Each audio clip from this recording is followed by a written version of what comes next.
Good evening everyone.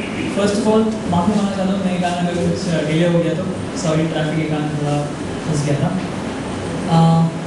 तो ठीक है, पहले what we begin with is अपना outlook on the equity markets. ठीक है, तो मैं आप लोगों से सबसे एक सवाल पूछना चाहूँ। जब कोई भी एनालिस्ट या कोई भी आपसे बोलता है कि इक्विटी में डालना है, तो एवरीवन सेज इक्विटी में लॉन्ग टर्म के लिए डालना है।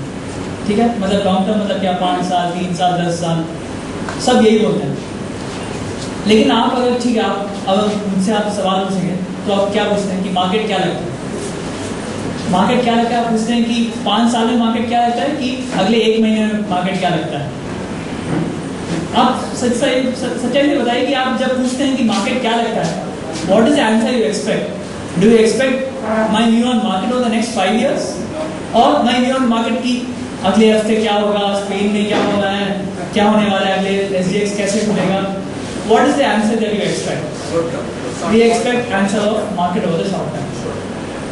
दिस इज अ कंफ्यूजन जो सभी में रहता है कि सभी लोग बोलते हैं कि हाँ मार्केट लॉन्ग टर्म में, इक्विटी तो लॉन्ग टर्म है, mutual fund is long term investment, सब कुछ है, लेकिन we cannot ignore what happens in the short term. सबको यही मतलब जब प्रेजेंटेशन बना रहा था मैं, तो मैं सोच रहा था कि किसके बारे में बात करेंगे, लॉन्ग टर्म इक्विटी मार्केट के बारे में बात करें, कि ये बात करें कि स्पेन में क्या हो रहा है। पिछले हफ्ते मारियो ड्रागी ने कुछ कहा, मार्केट एक दिन 3% नीचे गया, अगले दिन 4% ऊपर जा रहा है। अभी उसके बारे में बात करें इसके बारे में कि इक्विटी में हम क्यों पैसे डाल रहे हैं। So what I thought of talking about the market was to be the real focus of equity investing, and कि लॉन्ग टर्म में क्यों डालना चाहिए। ये इस प्रेजेंटेशन में मैं, अगर आप सवाल पूछते हैं ठीक है, I be ready to answer that, लेकिन द फोकस इस प्रेजेंटेशन में मैं इस चीज़ के बारे में बात करूँगा कि अगले 5 साल, अगले 10 साल में मार्केट मुझे क्या लगता है, हमें क्या लगता है, और ऐसा हम क्यों बोल रहे हैं। ठीक है, अभी यूरोप में इतना कुछ चल रहा है, obviously it is a problem. मतलब यूरोप में रिसेशन हुआ, ग्लोब में रिसेशन हुआ, तो एवरीवन विल बी अफेक्टेड, सबके लिए प्रॉब्लम होगा। पिछले 5 साल से यही हम देख रहे हैं कि जो भी 2008 में यूएस में प्रॉब्लम हुआ था, उसके इफेक्ट हम अभी भी देख रहे हैं। लेकिन मैं आपसे बस एक सवाल पूछना चाहता हूँ कि सोच लीजिए कि कल मारियो ड्रागी ने कुछ कहा, एंजेला मर्केल ने कहा कि हाँ हम यूरो को बचाएंगे, फ्रांस वाले ने कहा कि हाँ हम यूरो को ये करेंगे, यूरो को वो करेंगे। इस सब चीज़ों से रिलायंस के पेट्रोलियम प्रोडक्शन पे क्या इफेक्ट होने वाला है अगले 5 साल में? अगले 5 साल में जितना टूथपेस्ट और जितना डिटर्जेंट आप इंडियन से खरीदने वाला है, उस पर कितना फर्क पड़ने वाला है? आई एग्री, ग्लोब में रिसेशन हुआ तो थोड़ा इफेक्ट तो पड़ेगा, लेकिन जो शॉर्ट टर्म यूरोप में LTR होगा कि नहीं, यूएस में QE होगा कि नहीं, उससे रिलायंस के petroleum production over the next 5 years पे क्या इफेक्ट पड़ने वाला है? अगर किसी को लगता है कि इफेक्ट पड़ने वाला है, तो हाँ then you have a problem, आपको शॉर्ट टर्म इफेक्ट्स देखना पड़ेगा।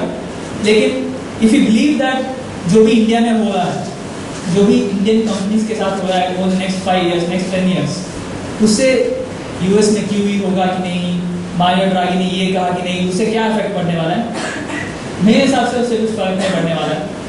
Indian companies are still growing the way they are.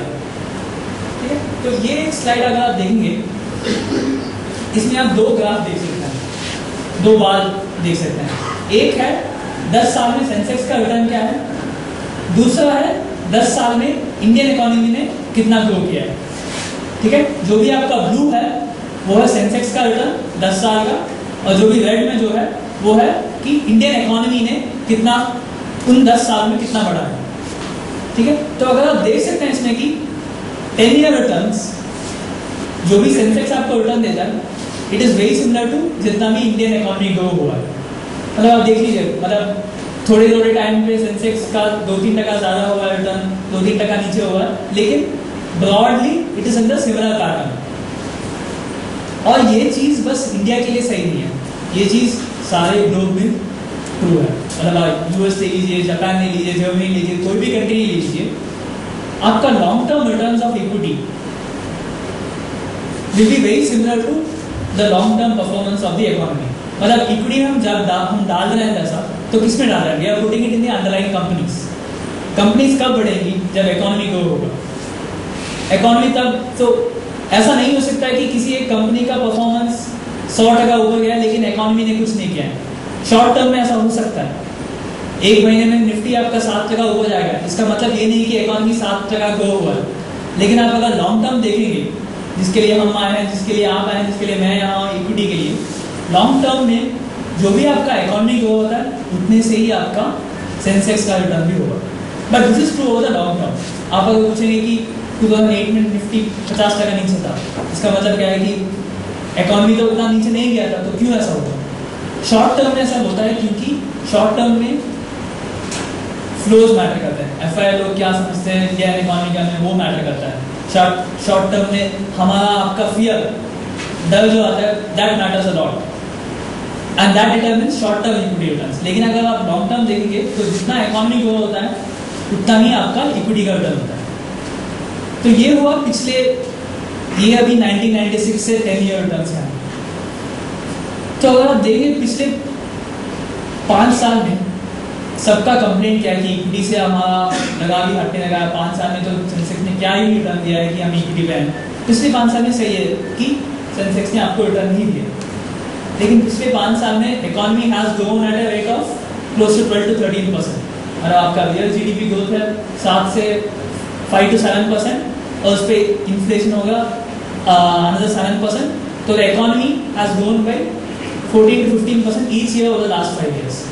तो इस स्लाइड में अगर आप लास्ट लाइन देखेंगे, क्योंकि पिछले 5 साल में economy has almost double it's size.